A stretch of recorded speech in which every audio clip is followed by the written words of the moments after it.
সুপ্রিয় দর্শক আসসালামু আলাইকুম। এইমাত্র পাওয়া সকালের সর্বশেষ আপডেট সংবাদে আপনাকে জানাই স্বাগতম। শুরুতে জানাবো সংবাদ শিরোনাম। শুরুতে জানিয়ে দেব গোপালগঞ্জ সহিংসতা নিয়ে অসম্পর্কিত ভুয়া তথ্য ছড়াচ্ছে আওয়ামী লীগ, বললেন প্রধান উপদেষ্টা। থাকছে বিস্তারিত। আরও জানাবো সড়কে মাছের পোনা ছেড়ে হাসনাত আবদুল্লাহর প্রতিবাদ। থাকছে বিস্তারিত।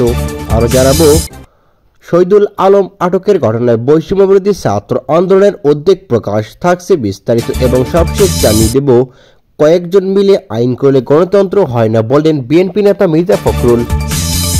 এতক্ষণ শুনছিলেন সংবাদ শিরোনাম, এবার থাকছে বিস্তারিত। গোপালগঞ্জের সংঘর্ষকে কেন্দ্র করে আওয়ামী লীগের একটি সংঘবদ্ধ চক্র সামাজিক যোগাযোগ মাধ্যমে একাধিক পুরনো ও ঘটনার সঙ্গে সম্পৃক্তহীন ছবি পোস্ট করে মিথ্যা তথ্য ছড়িয়ে বলে এক বিবৃতিতে উল্লেখ করেছে প্রধান উপদেষ্টার press wing. CA press wing fact চেকের ভেরিফাইড ফেসবুক পেজে এক বিবৃতিতে বলা হয়, 16 জুলাই সামাজিক যোগাযোগ মাধ্যমে নিষিদ্ধ ঘোষিত আওয়ামী লীগের সংশ্লিষ্ট একাধিক অ্যাকাউন্ট থেকে গোপালগঞ্জের সংঘর্ষ নিয়ে নানা পোস্ট ছড়ানো হয়, যার উদ্দেশ্য ছিল যে দিনের সহিংস ঘটনার মন গড়া বক্তব্য প্রতিষ্ঠা করা।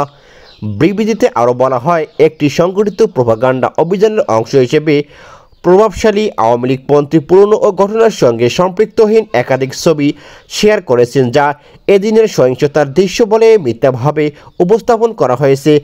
সাবেক ছাত্রলীগ নেতা এস.এম. জাকির হোসেন এবং সাবেক প্রধানমন্ত্রী শেখ হাসিনার উপপ্রেস সচিব আশরাফুল আলম খোকন সহ কয়েকজন ব্যক্তি ছবি পোস্ট করে দাবি করেন ইউনূস গ্যাং এবং বিরোধী দল কর্মীরা সাধারণ মানুষকে হিংসাত্মকভাবে আক্রমণ করেছে।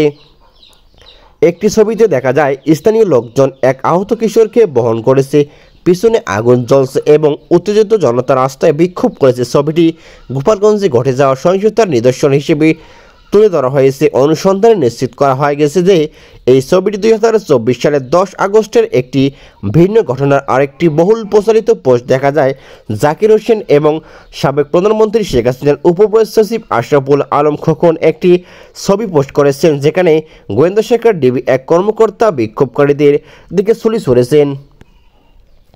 এদিকে প্রেস উইংয়ের বিবৃতিতে বলা হয়, এসব পোস্টে ভুয়া তথ্য উপস্থাপন করা হয়েছে।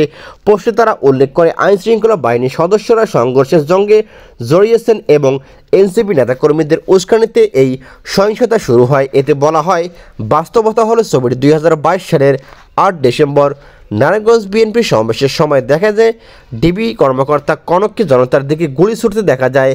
জাকির হোসেনের আরেকটি ছবি পোস্টে যেখানে গুরুতর আহত অবস্থায় হাসপাতালে চিকিৎসা নিতে দেখা যায়। তিনি দাবি করেন এটি গোপালগঞ্জের আজকের সংঘর্ষের ফলাফল। তবে প্রেস উইং বলছে, তবে এই ছবিটি ভিন্ন ঘটনার। ছবিটি 2023 সালের 10 মার্চ এক সম্পূর্ণ আলাদা ঘটনার সময় তোলা ছবি। একই ভুয়া প্রচারণার অংশ হিসেবে একটি শিশুর ছবি ছড়ানো হয়েছে। গোপালগঞ্জের সংঘর্ষকে কেন্দ্র করে আওয়ামী লীগের একটি সংবদ্ধ চক্র সামাজিক যোগাযোগ মাধ্যমে একাধিক পুরনো ও ঘটনার সঙ্গে সম্পৃক্তহীন ছবি পোস্ট করে মিথ্যা তথ্য ছড়িয়ে বলে এক বিবৃতিতে উল্লেখ করেছে প্রধান উপদেষ্টার প্রেস উইং।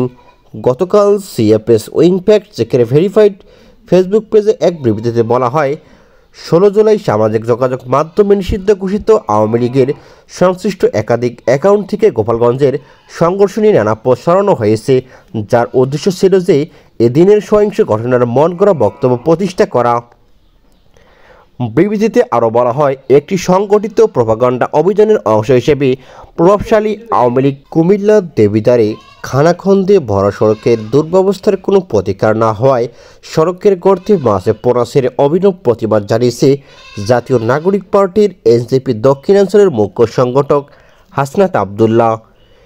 সকালে গণসংযোগকালে দেবিদ্বার উপজেলায় কাশিসার এলাকায় দেবিদ্বার চান্দিনা সড়কে জমে থাকা পানিতে তিনি মাছের পোনা অবমুক্ত করেন।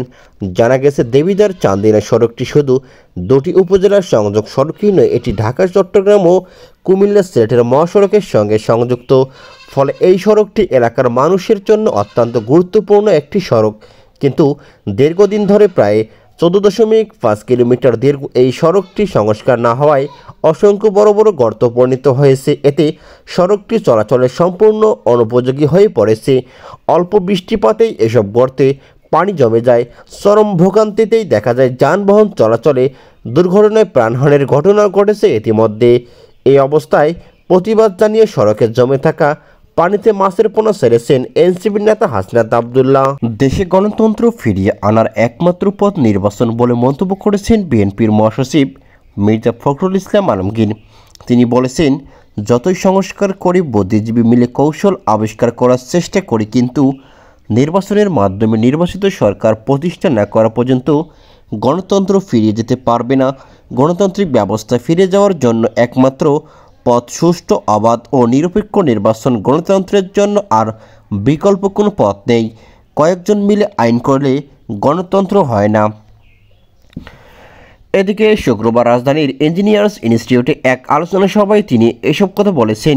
স্বৈরাচার বিরোধী গণ আন্দোলনের শহীদ নাজিরউদ্দিন জিহাদের শাহাদাত বার্ষিকী উপলক্ষে এই আলোচনা সভার আয়োজন করা হয়েছে।